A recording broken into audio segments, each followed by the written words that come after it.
Alrighty, welcome back to the Information Revolution, a podcast for people working with information. My name's Michael Upton. I'm an information management consultant in Wellington, New Zealand. Hello, I'm Judi Vernau. I'm an information architect working in Wellington, New Zealand. And we don't have with us today the very lovely Karl, who was unable to join us, but Michael and I are going to do our best with just the two of us. So we thought we could continue talking a bit more about auto-categorisation and auto-classification. And I wanted to jump in following on from last time, talking about Microsoft Purview. Judi, you asked me directly about whether there's a data catalogue. And it turns out that's a brand new feature that's currently in preview, which means it's sort of not generally rolled out, which I didn't know about last episode. So I was like, oh no, definitely not. Well, there is. And what Microsoft seems to mean by that is that it's in line with their big push on their Copilot generative AI products. They're basically saying that through Purview, you will be able to identify and group sets of data, they're saying, and then apply a set of governing rules to them, but also something about self-service access to sets of what they're saying, or what they're describing as data, and they are are basically sort of saying this is an opportunity to go beyond thinking about this from just a back-end protections kind of perspective and to think about grouping things together in order to make better use of them, which I think is Yeah, in the that's context of feeding the machine, in terms of the algorithms for generative AI. But I'll admit that's all I've got to say on that one. So if anyone's listening to this and you're like, yeah, of course I know all about this, then sing out. It was announced in April this year. We're recording in July, so it's pretty fresh.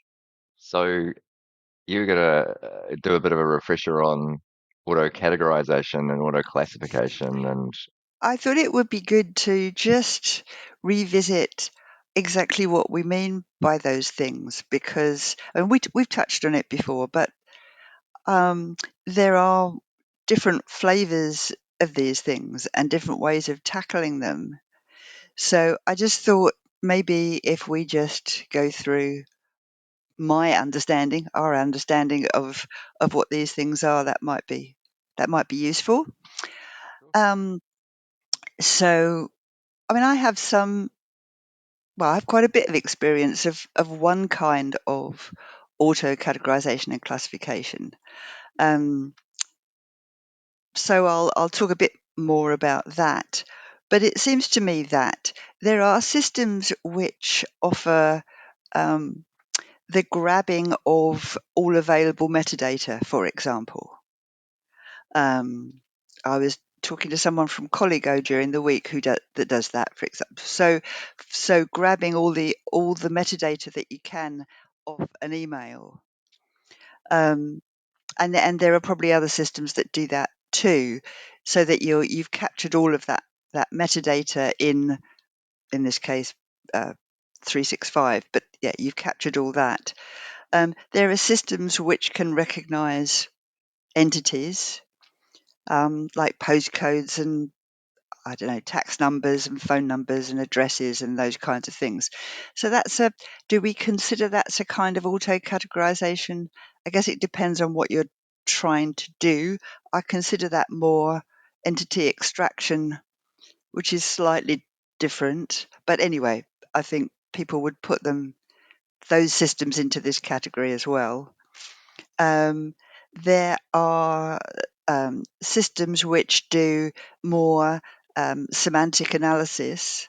So they're looking at the concepts that are mentioned in the text, and that's the one that and a combination of that and natural language processing are the ones that I'm most familiar with. So the NLP side of it is more looking at sentence structure and that kind of stuff. And that end of it is more, in my experience, about what the content is about, rather than mining it for tags of author or title or format or those kinds of things. So the semantic analysis and NLP are looking for aboutness in one way or another. Right. Yep. And I think, as far as I know, there are two ways of approaching that. And one is the kind of machine learning. Let's show the system a bunch of documents that we have already and say, these documents are of this type, so you can categorize for type, or they're about this subject to categorize by subject, or indeed, of course, this bunch of documents are all of this retention and disposal class, so that you add that kind of tagging to it. So for that, you need to have a bunch of documents that are already categorized in that way. And I think that's how doing the categorization of images works as well via machine learning, but I don't know enough about that. I know it's coming on in leaps and bounds, but I don't know enough about it. Um, the semantic analysis type of categorization and classification. Oh, actually, I should just say I use both of those terms. When I say auto-categorization, I tend to mean for subject. You're applying categories to the document. It could be document type as well. That's category. And if I say auto classification, I mean retention and disposal. Okay. Yep. Yeah. Um, yeah, you're applying the retention and disposal class. And some people also mean security classification. I've got to Hmm. say, I've never seen that done very well, Sure. security classification, unless of course you've got the security marking on the document in the first place. Right. Yeah, Like extracting the protective yeah, marking that that's just says like this entity is extraction protected again. or whatever. Yeah, Yeah. yeah, Yeah. Yeah. Yeah. Yeah. yeah. Um, Yeah. Okay. So that makes sense. So you would kind of you described the example of pulling sort of or inferring a retention and disposal class from a group of documents. yeah. So in that case, are you sort of doing the auto categorization first? That's sort of saying, let's understand what this is about, and then based on what Oh, that's right. about, then rules that say Um, because of it being about this, it should be this class, well, or is that only one way to go? when I think there's more than one way to go. I've only been involved myself with we've worked out that this is about this, and it's this type of document. Therefore, we think that it should be given this retention and disposal class. So it's, I don't know, it's about housing and it's a briefing to the incoming minister. So therefore, it gets a GDA 6, whatever it is, class. And obviously sometimes you can't work that out, but it's worked pretty successfully in the systems that I've worked on, and I know Hmm. there are a few government departments around town doing that in one way or another. Yeah, it's the working out what it's about, really. That's the tricky bit. Hmm. And whenever I've worked on that, we've built an ontology to go behind that to do the heavy lifting alongside some very smart software, obviously. Um, but so that you're using the language of the organization and um, the concepts of the organization and the relationships between those concepts as well in order to determine what the categorization and the classification should be by recognizing certain terms and concepts in the documents and allying them or linking them to the appropriate tags, subject tags, but also to the appropriate retention and disposal class. Right. And it works pretty well. I mean, it takes work, but then as far as I know, all of these systems take work. Some of them are advertised as being really simple. You just get this in, and it's automatic, so you don't need to do anything really. You just point it. Oh yeah, of course you've got to find 40 documents for every single thing that you want to classify it as, but that's easy, isn't it? Except that, I think you need a certain particular, I think I said this last time, a particular kind of organization that has a fairly homogeneous document sets in order to make that work. So all your briefings to the incoming minister, that's probably fine, that's going to work, I'm thinking. And if you write reports in a particular format, or you've got project documents that are all like this, Hmm. then that should work quite well. But if you're in the sort of organization where your ways of documenting what you're doing are more disparate, I think that I'm not sure how that would work. All right. And it strikes me that we've probably never said so far out loud why you might do this. Good point. And it strikes me that thinking about that question of retention, that if you basically have this rules engine that's going, right, okay, I use the powers of my lovely ontology to discover that, it's about X and therefore it needs, class Y, then I don't need to care where people are putting it. Yeah. I don't need to care That well, from about from sort a of, from a disposal point of view, you wouldn't hmm, need to care. so it's decoupling. Well, it's stripping away that the classic concept of filing, which has pretty much been a fundamental sort of aspect of how we've talked about retention and disposal, certainly from the Yeah. paper paradigm, or paradigms. Yeah, yeah. So you basically say, oh, look, we don't need to worry about filing. Um, and in your experience, could where someone puts something influence the rule? Or, I mean, like, could it be a consideration or a criterion? Um, uh, it, I'm sure it could do. Hmm. Um, on the system that I've mainly used, it wouldn't, as far as I know, Right. um, Okay. make any difference. And I think that's a really good point. It really does help with that.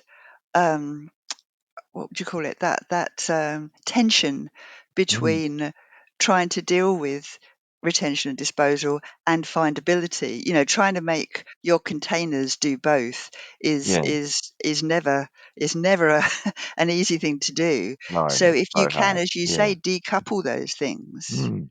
Yeah. that does make life a lot easier. Yeah. Yeah. Yeah. So I mean, yeah. So if we accept that, it's really unlikely that a person out there is going to file according to our management requirements. Well, I mean, even if we thought we could train them to do that, there's a clear, benefit in not having to do that and Yes. having the option to say, oh, no, feel free to put these things according to, I don't know, the project rather than the activity within the project or, those Yeah. kinds of things. Yeah. But why I asked whether it was possible to use the location is that I've found in my experience, knowing very broad groupings of location or container is helpful, in making decisions about that.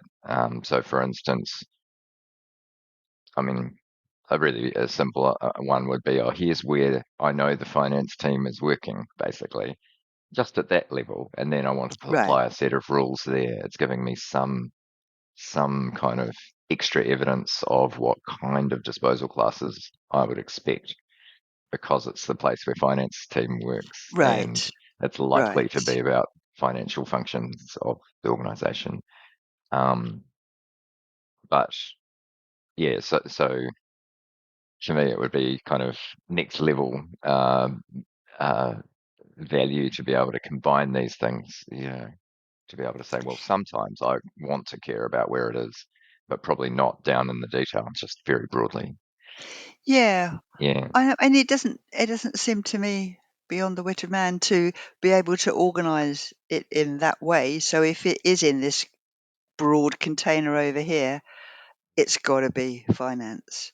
If it's in that broad container over there, it's got to be legal or HR or, and therefore this set of rules comes into play. Now let's look at the finer detail. Yeah, An interesting one. And I suppose, um, just to keep going on the R&D bit for a sure. moment, um, there would be times when, um, we've talked about it before, the concept of an aggregation has traditionally been seen as very important in a record sense. One obvious example of an aggregation, I mean, we've always talked about a case file. I think we talked about Mm, investigations last time as our example. You wouldn't want to have the oldest things in an investigation, or just the things that match a certain rule in terms of their sort of aboutness. You wouldn't want them to suddenly be coming up for disposal, or being automatically disposed of, um, while the rest of the case was still in train or still needed to be kept. You'd want mm, some yeah, option to be able to say, actually, this whole case needs to be yeah, captured. And Karl talked about that yes, idea of a sort of exemplar or the strongest piece of evidence in a container or in an aggregation, triggering a rule that then gets applied across all the stuff. yeah. Yeah. Yeah, I was going to ask you actually. I mean, I've never been at the sharp end of disposal. So it's just not my area at all. But I mean, in systems that do this, the system will report on everything that needs to be disposed of at a particular time. But I've always assumed that a human being then looks at those things and says yes or no. So that's absolutely how it's been. Which I can't, I have to say, which normally then results in nothing happening, because you run around the department going, right, who's the owner of this or that Oh, again, and yes, right. people go, oh gosh, big, bag's not, oh gosh, can we defer this? Can we kick it down the line until I've moved to another job? I'm not sure we want to get rid of this, you know, or just the record, the poor people who are trying to actually find those business people who are looking at the reports. They're going, oh, we can't find the right people, or our day jobs are getting in the way. So I mean, the instances of actual digital disposal that I've seen are always tied to decommissioning an entire system, pretty much, or about to Right. do a migration and not being willing to migrate, or sorry, not being willing, realizing the right thing to do is not migrate. Yeah. It's those contexts where it's like, right, we're going to do something a bit more broad brush and get rid of a lot, rather than the dream of routine disposal.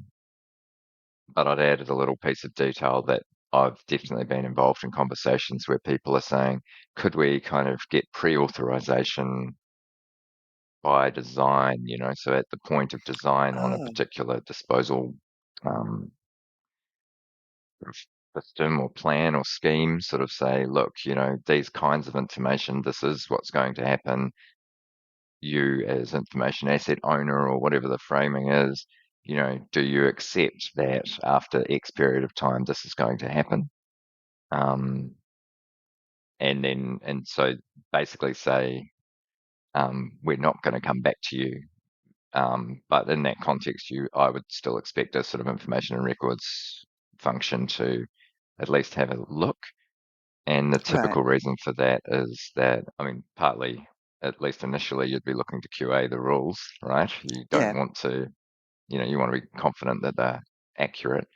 But there are things that change in terms of context of an organization, where a basic one would be, um, uh, before you can proceed with actual disposal, you need to be confident that there's no other legislative requirement to keep the information. And the absolute classic one would be if that Right. information became evidence of litigation, or could be Yeah. part of something like that. You wouldn't suddenly go, oh, well, sorry, Your Honour, we just chucked it all because the clock came, clock stopped ticking and it said that we could throw it out. Sorry, I feel like a slightly longer version than I meant to, but essentially, yeah, essentially, yes, always people, always there's always people involved. Yeah. Traditionally, yeah, mm, yeah, And you touch on a good point there about checking whether uh, these things really should be disposed of at this time, and further earlier on in the process, you should be checking constantly to make sure that your automatic categorization or classification is working properly. hmm Um, that test, I mean, when you set the thing up, the testing should be pretty rigorous, and always has been when I've done it, just mm, to look at everything that you're passing through and see whether that's meeting your criteria. And actually, we'll talk about those a bit more. But I think that you need to keep testing that all the way through. I mean, as in all the way through the life of your system, not just setting it up, because things happen, as you've just said. Things happen, rules change, um, but also perhaps the way people construct their information might change, the kind of templates they use might change, all of that. And certainly in the systems that I've used, that can have a knock-on effect on how the system works overall. So when I was working in 2 or 3 government departments, we would we would do the testing by just randomly choosing 40 or 50 documents per area and assigning subject tags and retention disposal classes to all of them by hand. Then right, run okay, and record that, then run them through the system and record what the system was saying this is about, and this is the retention disposal class. Record that, make some changes if necessary, run it through again, record the mm, results, running through it again, record the results, which is time consuming. Um, but necessary to get the right yeah, yeah, answer. And then, but you're making sort of little tweaks to the system all the time to get it more accurate. So mm, then you need to be aware that those little tweaks might affect other things that you've done. So you sure, need to just go back and check a couple here and there every so often just to see that everything's running smoothly. And I was always really impressed with the accuracy, actually, yeah, of great, the results. As we would typically get 85, 90% accuracy, mm, um, great, sometimes more. Um, yeah, yeah, yeah. yeah. I'm interested to go back to the sort of more categorization end, I guess, in Mm. terms of so sorry, in terms of thinking about what you do with that information. Oh, So yes, that's right. if you're Sorry, that's capturing what you stuff were saying. about what it's about, I assume that Yeah. that stuff becomes really valuable in a user-facing sense, as in like normal people want to be able to go, Yes. oh, great, I can do something with that. Yeah. Yeah. Yeah. So in terms of subject search, that's where that really, or Mm, grouping, of course, but that's where that really comes into its own. And it means that if you're categorizing according to your vocabulary, whatever kind of vocabulary it is, it could just be a straightforward word list. Um, it could be a taxonomy that's got some hierarchy to it, or it could be a full blown ontology, which would give you hmm the best results, because hmm you can make use of the relationships as well as Yeah, all the sure. concepts themselves. Um, yes, then you can then if you're using those organizational vocabularies, then you're going to get much better consistency in the way your documents are tagged anyway, subject tagged, because it's going to be using the same terms all the time. And it should also have all the synonyms and those kinds of things built into it. So that, so again, the subject tags are just they're using what the organization has decided are the preferred terms, and all of it is just, much more robust and consistent. In these kinds of systems, do you normally have a sort of user feedback mechanism? So, to give a very simple example, if I saw some document and it was tagged up in my system and I thought, this is completely wrong, or, some other tags might make more sense to me, what is there normally something I would be able to do, or is it more reliant on the design up front? I think it's good if there is a feedback system like that, Hmm. and I have seen that. Um, I think it is good if the users can see how the documents have been tagged, if they want to. I mean, probably you don't want to, clutter screen real estate up with that kind of stuff generally, but people should be able to see it if they want to, and if they can give you feedback, that's fantastic. Mm, I would like it to have been tagged with this, but it wasn't, or it was tagged with that, which is obviously wrong. All of that is yeah. fantastic. Yeah. Mm. Well, I think it just reinforces your point earlier that there is a need to sort of feed and water this kind of an approach. So Yes. even though the marketing angle might be about how it's all automated and you just make it go, Oh, realistically, it's yeah. about a shift in the activities for your information team or, function. As in, you move from sort of working on filing structures to working on currency and accuracy of your system's tagging, I suppose. Is that Yeah. fair? I mean, I think these kinds of auto-categorization systems work well if you've got the kind of volume that Mm, needs, obviously, that needs that approach. Um, and yeah, to a degree, if you need speed as well, if you need to get things tagged really fast. I remember mm, hearing somebody who worked at Reuters talking about their experience, and they had, at that time, I think he said, in my memory, he said something like 250,000, it can't be, 250,000 articles coming in sort of on a daily basis. That cannot be right. Anyway, but an extraordinary number of articles coming in from around the world talking about all different kinds of things.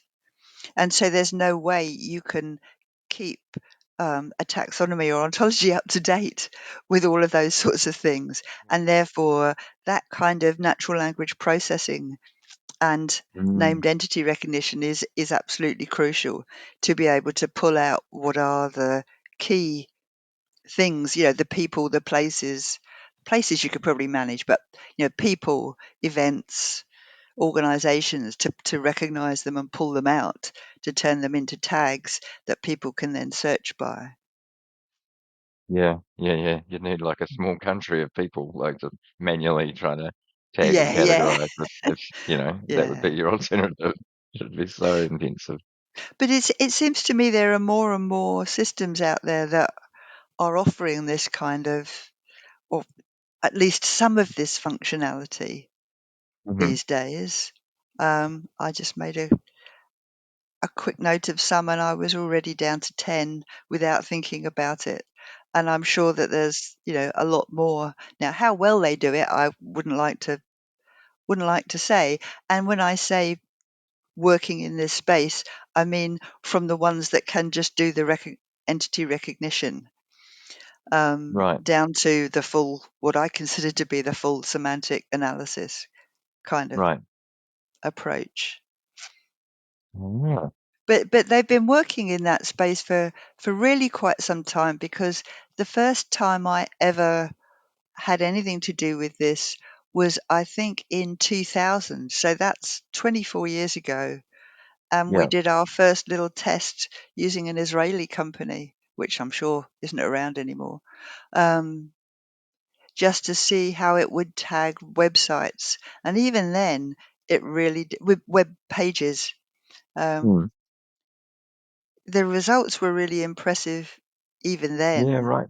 One tool I've seen that was just a student's project, a postgrad project out of University of Waikato was using Wikipedia pages Oh, as a sort yes. of sense checker of um, related terms. So basically going, right, if this document has many terms in common with a Right. Wikipedia page that's about, Right. I don't know, horses or something, Yeah, yeah, then sure. we will say that this is probably about horses. And in particular, it was for really good at that thing of disambiguating words like bank, where bank could be the side of a river, or it could be a Oh, financial yeah. institution, or Yeah. or whatever. It's really good at doing that because it would go right around that. Use of the word bank. There's also, I don't know, money and account and customer and whatever. So Yeah. probably bank is probably the financial institution. You know, picking I verbs know, from I know, nouns and so forth. I know exactly what you mean because I worked on a system in the 1990s that was Hmm? built Yeah. to disambiguate web pages. And the Right. example we always used was depression because it's, history, geography, mental state, and all of that. It was a classification scheme where all the words in the English dictionary were classified, and I mean all the words actually, all the words, Wow. according to this classification scheme. And then the classification scheme had those kinds of typical words attached to each node. So if it was depression, meaning mental state, then it would be classified as psychology, and then all the kind of mental state words were attached to um, that node Great. in the classification scheme. So yeah, that was quite interesting. And actually, we took it around search engines at that time to see if they were interested, but it never really. Anyway, I ramble. Too ahead of your time. Yeah, yeah. Very good.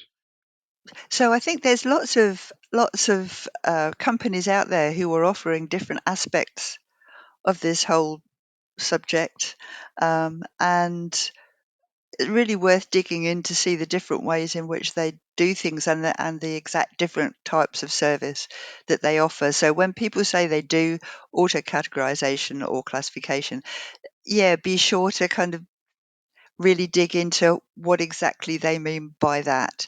And going back to Michael's point about why are we bothering, and why is that going to be important for you, I would say. Perfect spot to wrap it up, I think. So thank you. We'll be back again next time, hopefully with Carl rejoining. Yeah. And yeah, see you then. Cheers. See you then. Bye.